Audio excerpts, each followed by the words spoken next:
ગુજરાત ન્યૂઝમાં આપનું સ્વાગત છે। વડોદરાના લાલબાગ બ્રિજ નીચે નવનિર્મિત અર્બન ઓએસિસનું મેયર ગીતાબેન મકવાણાના હસ્તે કરાયું લોકાર્પણ। વડોદરા મહાનગરપાલિકા દ્વારા લાલબાગ બ્રિજ નીચે નવનિર્મિત જાહેર સ્થળ અર્બન ઓએસિસનું ભવ્ય લોકાર્પણ અને વિશાળ વૃક્ષારોપણ કાર્યક્રમ યોજવામાં આવ્યો હતો। પર્યાવરણ જતન અને શહેરના બ્યુટિફિકેશનના ભાગરૂપે આયોજિત આ વિશેષ સમારોહમાં વડોદરાના નાગરિકો માટે નવું નજરાણું સત્તાવાર રીતે ખુલ્લું મૂકવામાં આવ્યું હતું।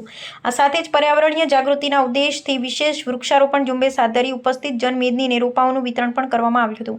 આ લોકાર્પણ સમારોહની અધ્યક્ષતા બાલકૃષ્ણ શુક્લાએ કરી હતી, જ્યારે વડોદરાના મેયર ગીતાબેન મકવાણાના હસ્તે આ અર્બન ઓએસિસની વિધિવત રીતે જાહેર જનતા માટે ખુલ્લું મૂકવામાં આવ્યું। આ પ્રસંગે deputy mayor Aditya Patel, standing કમિટીના ચેરપર્સન વર્ષાબેન વ્યાસ અને મ્યુનિસિપલ કમિશનર અરુણ મહેશ બાબુ વિશેષ અતિથિ તરીકે ઉપસ્થિત રહ્યા હતા।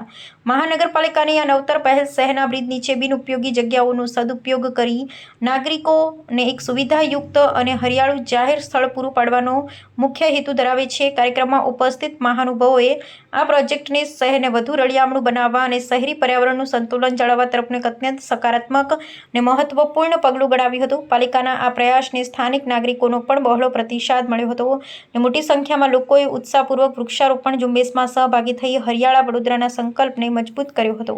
આ પ્રોજેક્ટ આગામી સમયમાં શહેરના અન્ય ઇન્ફ્રાસ્ટ્રક્ચર ડેવલપમેન્ટ માટે પણ એક ઉત્તમ મોડેલ સાબિત થશે।